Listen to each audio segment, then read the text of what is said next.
YouTube, it's Pyromancer here, and welcome back to my channel. Hope you're having a wonderful morning, afternoon, evening, whatever time it is, wherever you are in the world. And today I want to talk to you guys about Sylvanas Windrunner, because I made a video about a month ago.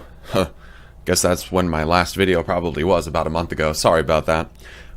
Where I discussed how I thought Sylvanas Windrunner was intentionally doing things that were bringing the Horde and even members of the Alliance together in order to make them stronger. This is based on a very simple premise, and it is outlined with the very first line of dialogue from the very first cinematic of Battle for Azeroth, the Battle for Lordaeron, where Sylvanas says, "Ours is a cycle of hatred, alliances forged and broken.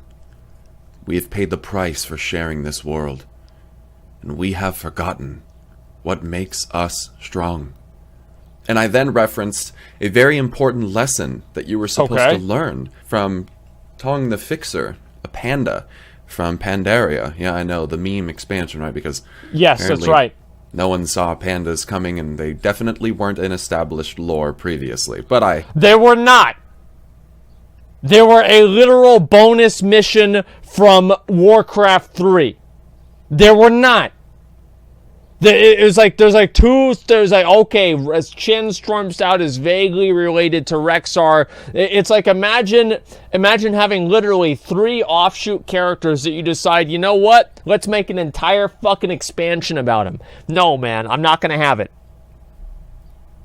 Digress, where he's basically trying to teach Rathian that his rage at Varian Wrynn for not dismantling the Horde is misplaced, because you see, Rathian doesn't understand that the Horde and the Alliance are strong because of one another, not in spite of one another, not despite one another. That's true. It's like, think about all the bombs we make in case Russia attacks us. Think about all the bombs that Russia makes in case we attack them. We wouldn't have those bombs if we weren't worried about the other dude. You see what I'm saying? Yeah, think about that. Because of our quarrels that we have become stronger. Right. And if the wars that we have had did not happen, then we would stagnate and we would not become more powerful. This is a very simple premise. Sense. And I believe that it's something that Sylvanas Windrunner understands. Now, yes, it does mean that Sylvanas Windrunner is playing like 17 million D chess, but you know what? Sylvanas Windrunner's pretty cunning, calculated, and clever generally, and when you put Azerite in her... Is she really that cunning, calculated, and clever whenever she got betrayed by Lord Godfrey? A level 20 dungeon boss? I mean, I'm sorry to say, but I mean, yeah, Lord Godfrey died... Say what? That's a good point. Yeah, I mean... Played completely. I mean, she does a bunch of dumbass shit regularly, man. Yeah, she's stupid. She's not stupid, but she's not... It's like... She's an idiot. I don't think she's playing 17D chess. Hands. God only knows what that woman can do when she snorts a little bit of that up her fucking nasal cavity and starts coming up with tactical plans. You understand what I'm saying? Oh, especially when it's becoming ever more evident that she seems to be serving N'Zoth. Now, that's a different discussion, and we are going to talk about what I think she's doing with N'Zoth, but I was doing the Horde, finishing up the Horde War campaign last night, where you go and you rescue Baine, and there were several huge things that I noticed. I want to throw this out there that, you know, I have been ratting on Saurfang the entire time. I told on him in the Swamp of Sorrows. I told on Baine with what we did with Zelling. Wait, what? In Derek Proudmoore. I ratted on everything, and this was no different. So when I found out that we were going to go find Baine, I went and told Nathanos, my favorite guy. And as I approached him, as he usually says, "What do you want?" I told him, Nathanos, they're going to try to go save Baine Bloodhoof. Okay. And Nathanos says, play along. That's fine. Just play along. We can't afford to lose an asset as valuable as you, champion. Oh, great. Thanks for the recognition there, Isn't Nathanos. just like There's a couple just huge things sucking here, the character's dick? One, if Sylvanas Windrunner wanted someone dead, like Baine Bloodhoof, why the fuck isn't he dead? Sylvanas is not that kind of character. We've seen her act very impulsively before. Why isn't Baine already dead? Oh, here's the answer. It's because she doesn't want him dead. here's the key to this. Sylvanas has been basically playing Okay. cards in such a perfect fucking manner Okay. as to literally bring people like Thrall back into this. And now, what has happened is using Baine as a pawn, knowing, because I even told Nathanos that we would be coming, knowing that the Horde champions, Thrall and Saurfang, were going to come and save him. And according to Nathanos, Right. and I believe even the Blood Elf that we fight in there, Sylvanas also knew that Jaina Proudmoore was coming to save him as well. Sylvanas knew that there were several very powerful heroes that had banded But together, didn't they just get including away? us, that were going to come and try to rescue Baine.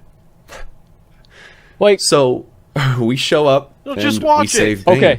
I find it interesting that the wards that were being used to try to keep us from leaving Baine's room were arcane, and if Sylvanas really did know that Jaina was with us, it's kind of an interesting tactic to try to use arcane to stop one of the most powerful arcane wielders on the planet. Don't you guys? I think he's reading too much into it. Like, I mean, I really think that, like, that element is reading a little bit too much into it. I don't know, like, we'll see, but that's my opinion so far. Think? So It's a bit. I watched all his videos, Okay. and I think at some points he gives the writers way too much credit, but it's worth discussing the ideas, Okay. in my opinion. It's acceptable. It's a bit odd. Yeah. According to the Horde character who has the vision, you talk to Lortha Martheron, Okay. and he tells you to talk to the Tauren there. I can't remember the guy's name. But His name's Tauren. when you first arrive at Najatar, that same Tauren is basically, he says to you, my dreams are troubled here. Now, I don't know exactly how these Tauren shaman or whatever the fuck he is really Okay. have these visions where they commune with the spirits. But I have to wonder how flawed they are, because in the vision he basically says, I see Baine, he's surrounded by enemies and all this stuff. Well, I mean, like, obviously they're fucked up in some way, right? Because wasn't it, who was it, Vol'jin, that got the vision corrupted by, we're all assuming, N'Zoth, whenever they decided to make Vol'jin, whenever Vol'jin decided to make Sylvanas the war chief? So there's already a precedent for this in the game to begin with. So Yeah, I he don't- goes over that if you keep And, watching. Sylvanas comes in and speaks but a word and he dies. And this will happen exactly 1 day from now. This will happen tomorrow, essentially. So we basically get jebaited into going. Okay. But I just think it's so hilarious because I think it's just becoming ever more clear that Sylvanas didn't want Baine Bloodhoof dead. She didn't. That's not been the plan ever. She wanted us, specifically Thrall and Jaina, to band together to go and save him. Because what happens after that? What happens? I don't think, like, what about if you just use the exact same parallel with Garrosh? Is it like whenever Garrosh killed Cairn, that was like, everything after killing Cairn was downhill. So it seems like obviously she's not going to literally make the exact same, not Kanye, okay? I don't know, I called him Kanye for like, 10 years, okay? It's hard for me to unlearn. Anyway, it seems like she's not going to literally make the exact same mistake that Garrosh did to like polarize everybody against her if she does kill Baine. After that? Even during the scenario, Jaina is being the mediator between characters like Thrall and Matthias Shaw, who kind of almost instantaneously kind of start to shit talk one another after you all meet down in that area. Okay. And then afterwards, you have Jaina and Thrall essentially making amends with one another. It's happening just like she wanted it to. And here's another thing. She decides to keep Baine Bloodhoof down in an area where pretty much all of the champions who helped rescue him had previously had access to and were familiar with. Just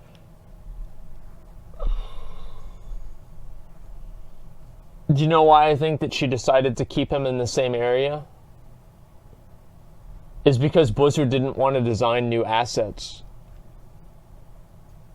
Yeah, I would agree. That's basically why I think that they probably put him in the same place. It's just kind of what makes sense. gonna throw that out there.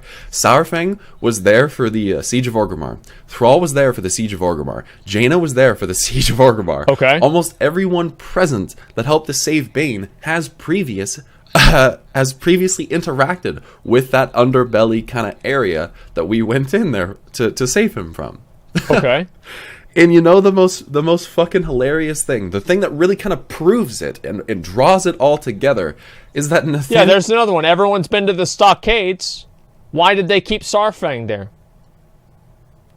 That's a really good fucking point, isn't it? Yeah, I never even thought of that. Very true. says, I go back to him after I complete all this whole quest line. I go back to Nathanos and I told him what happened. And he says, yeah, not entirely unexpected.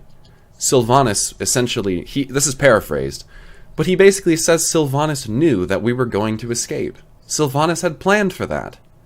And he said, it's really annoying that I have to play along and make it seem like to those heroes that they escaped. But, you know, we just have to play along. What's basically being said here is that Nathanos and Sylvanas were fully aware that the champions that were going to come and try to rescue Baine would come. And they knew that they would get away. Not just that they would show up, but that they would be successful. They knew that. That right there is proof to me that she knew that Baine Bloodhoof was... or that she had never planned that Baine Bloodhoof was going to die. If she did, she would have just had him fucking killed before we got there.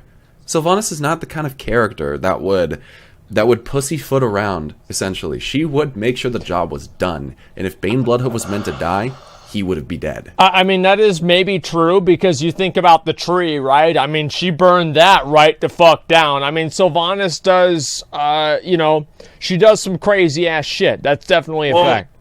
Not only that, she burned it down just to twist the knife at a fucking night elf. You know what I mean? Yeah. Yeah, it's just like one person. It's like, okay, fuck you. Now we're gonna burn down the tree. Sadistic. Yeah, she's crazy. I'll tell you that right now. One other thing that I thought was a really wonderful call-out was that Lorthamar Theron and Thalyssra are standing around the fire at the Horde encampment in Nazjatar. And when you go back and you tell Lorthamar that Jaina and Thrall helped to break out Baine, he's kind of surprised at that. And Thalyssra says to him, why are you surprised? This is not new. The Horde and the Alliance banded together to rescue Suramar from the Legion. And Lorthamar has kind of a little revelation. And he basically says to Thalyssra, your counsel is most wise. And he quotes someone and I'm going to paraphrase this as well. He basically says, there was a time in the past where someone once said to them, the fighting and the quarrel stops when you both turn around and walk away. And I immediately that was Jesus. I know that quote. What was being referenced. That was from the Bible. At the foot of Lei Shen, from the Mists of Pandaria expansion, there's a part where Jaina Proudmoore and a ton of Kirin Tor Magi and Lorthamar Theron and a bunch of Sunreaver Magi show up at the foot of Lei Shen right before where Nalek spawns. And they have a confrontation, and Terran Zu is there. And Terran Zu basically interjects into this quarrel and essentially says, I hate him. Enough. I can't wait for him to die. This has to stop. Your senseless acts of violence need to stop. Every time that you act violently with one another, it is reciprocated by another violent act, and you must knock it off. Oh, jeez. Turn around. And walk here we go. Away. And Lorthamar remembers this. It was a lesson, as mentioned by Lorthamar, that was supposed to be learned. They're so stupid. And he finally understood the truth of its meaning. That sometimes the eternal conflict between the two factions, it doesn't make sense, and maybe every once in a while, or maybe permanently at some point, it is meant to end. It's going to have to end. Because while war has made us stronger, and Sylvanas is aware of this, she has in fact orchestrated this. We're being brought together for the greater good once again. And Okay. people call it a repetitive trope. People say it's something that's overdone. But what the fuck do you expect? You can't beat armies like the Legion. You can't beat players like Ashara without everyone being part of it. I And guess. as Thrall mentions, Yeah, it's true. we've done this so many times and it always falls apart. Just like Sylvanas said, alliances forged and broken. We have paid the price for sharing this world. And we have forgotten what makes us strong. And Thrall begs the question to Jaina, what's different this time? And Jaina says one It's of a the new most patch. important and I think accurate things she could have said. We are different. Huh, that's fucking beautiful. That's great. Okay. Jaina is a perfect example of someone who's different, whose character progression has come leaps and bounds. I would argue she is probably one of, if not the most well-written character in World of Warcraft. Jaina's a wonderfully written character. Is Jaina a well-written character? I would say overall, I mean, don't know. okay, so the one thing that you have to understand about Jaina is that any male that becomes involved with her dies. Kael'thas, dead. Her dad, dead. Arthas, dead. Every But single that dragon, Kael'gos? didn't he die? Avarian, dead. No, I don't. I didn't think so. Didn't he almost No, die? he's the new leader, isn't he, of the Blue Dragonfly? Yeah, after Malagos, after we killed Malagos. Yeah, I remember now. Yeah, I don't know about that. Yeah, Ronan, dead. Yeah, think about it, man. Ronan's dead? Yeah? That's cool.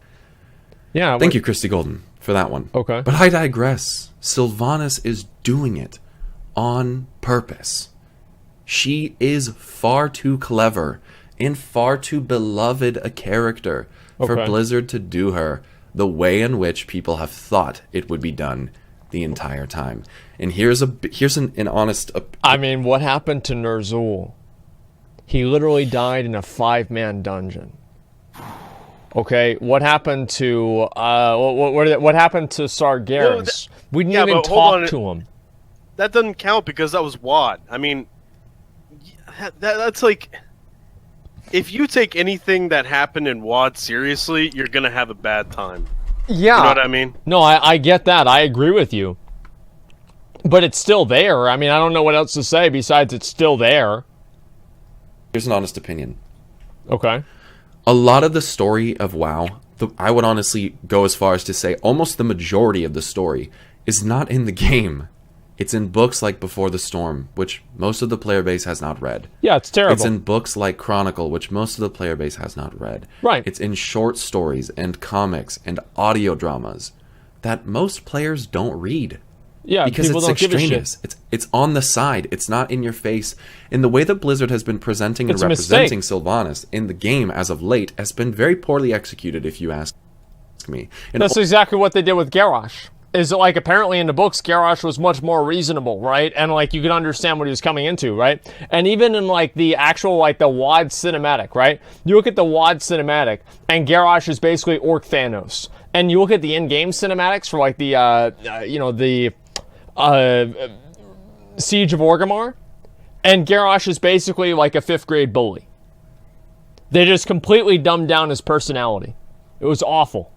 only up until Nazjatar, where they're making it blatantly obvious that she's not doing what people think she's trying to do, is it going to start to click with players, and only if they actually, intentionally, and intently read the quest dialogue and the quest text, and they really pay attention. Okay. You cannot glide through the questing and still say that you understand what Sylvanas is doing. You're wrong. You're not paying enough attention. Nobody if that's pays the attention. case. They don't You even have read the to quests. Read the other source material. You have Yeah. to. It's way too important.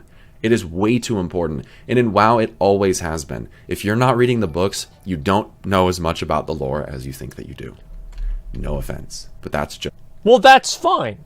And that is completely fine. The problem is that whenever you play the game, you think the lore is one way. And whenever you read the books, you think the game is another way. So the issue is the fact that the lore in the game makes you think something that's not fully true.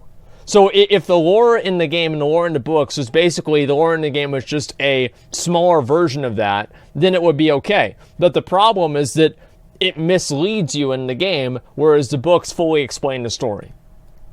That's the truth. You gotta read the stuff, because way too much of it is missing from the game. Especially things that give insight to Sylvanas' thought process, her tactical prowess, her literal plan with Saurfang to make the Alliance think that there was a huge issue among the top ranks of the Horde, and for her and Saurfang to literally orchestrate a fight among her, Nathanos, and Saurfang. It was part of their plan, and Baine Bloodhoof seemingly has been a huge portion of that plan as well this entire time. When you start thinking about the progression of this war, none of this happens without Sylvanas. Kultaras and Zandalar do not happen without Sylvanas. A lot of this stuff is very important and necessary to help equip us and prepare us for what is to come. And yeah, people died. A lot of people died. Wow. War never changes. Yeah. So I guess we're going to have to start getting over that pretty soon. Do I agree with the Kaldorei massacre, if that's what we want to call it? No. But most of you also don't know, I would wager, that Sylvanas knew that Elune would intervene on her actions at Teldrassil, and the way in which Elune intervened happened in two Well, manners. how'd Sylvanas know that? She stopped Saurfang from killing Yeah, how the Valkyrie and fuck? Stormrage, and she also numbed the pain of the Night Elves that were dying in the tree. All of them. And Sylvanas had anticipated that something like this would happen. Why is that not illustrated in the game ever? That's a problem on Blizzard's end. Yeah. But that's why you have to read the books, and that's why you have to read the short stories. So, That's exactly rambling what at I'm this saying. point. He's saying the exact same in the next thing. video, we're going to talk about what Sylvanas is doing with Ashara and N'Zoth. Short form? I don't think N'Zoth likes Ashara that much anymore, and I think Sylvanas is intent on making sure that Ashara doesn't keep N'Zoth imprisoned. Well, obviously she doesn't like him. He's got that little tentacle, the cloud, and she's like, oh, not yet, you can't come out yet. It's like, what do you mean? Like, he's supposed to be, like, in a box? Like, yeah, of course he's pissed off. I guarantee you he's mad. So we'll talk about that next time. If you guys don't know, I do have a Twitter, which I would really appreciate you guys following me at. I do tweet a lot of lore stuff, and you guys are really missing out if you're not following me there. It's twitter.com/pyromancersarg. You can also find me on Twitch, where I've been streaming relatively relatively consistently recently, 2 days in a row. So it's like, that's pretty good. It's amazing. I'd appreciate that. Twitch.tv/Pyromancer. I am partnered over there. A bunch of emotes if you guys want to come and check that out. Give it a follow and there we go. See if you enjoy yourself over there. I'll link you guys I the do video. have an open Discord where we do have some speculation that goes on. There you go.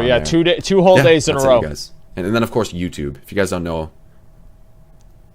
Wait, we're on YouTube. Never mind. Okay. Thank you guys for watching this video. Click the like button if you enjoyed it, as it is the best way to let me know you enjoy my content. And it's the best way to dude, support I me as mean, a content creator. Subscribe if you're new to my channel. Dude, I mean, appreciate like... I mean,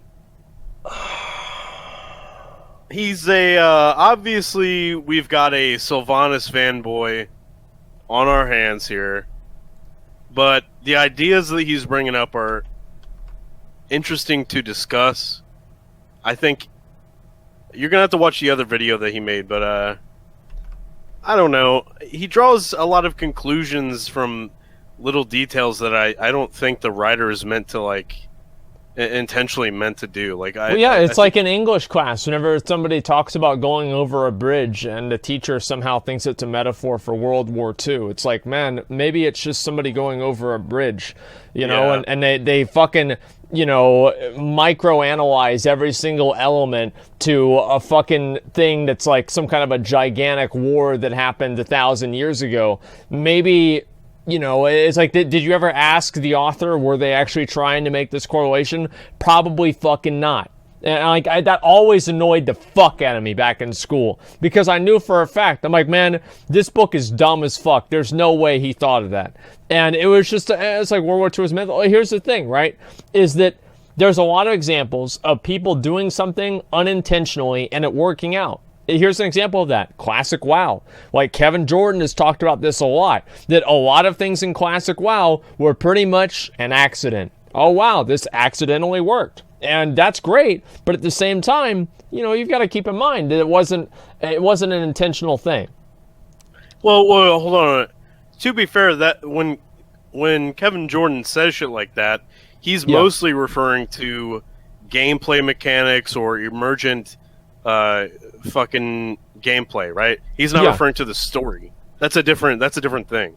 I think that but like the concept is the same, right? Having unintended outcomes. No, it's not. It's two different. No, it's two not. different things. No, it's not. Like, there's a lot of examples of that. Like, the emergent player behavior, right, is how people interpret it, basically. So fundamentally, it's the same. People are interpreting it in different ways, right? You're interpreting something on a metaphorical level versus the way that you approach it and deal with it and interact with it is emergent in a different way. But both of them are fundamentally the way that an individual perceives and interacts with and transforms the content in which they're interacting with. Yes, but you're talking about two different things. Just because the concept is similar doesn't mean they both happened at with the same intention. You intentionally start a story and flesh it out in a way that it makes sense and people can understand it, and it's basically like you just follow along. But with gameplay, it's just different entirely, because it's up to the player to make different shit up, like with twinking or whatever else, you know? Well, it's just different. It's like, as an example, right? With like having the what do you call it? The jail for Baine be under Orgrimmar, right? I think it's like the Siege of Orgrimmar area. It's because they already use those assets. Like, for example, like same as the arcane wards. Like, I feel like a lot of those examples are just pretty much things that the game already had. And it's like they were just going to do already, and they just didn't want to make a completely new zone. It's just what makes sense. But I agree with that, but I don't think that takes away from the fact that the story is supposed to be the way it is. And, you know, when you bring up Kevin Jordan talking about, well, it just happened to be that way, I think that's different than story writers bringing, you know, interesting stories to the game. I just think that's different.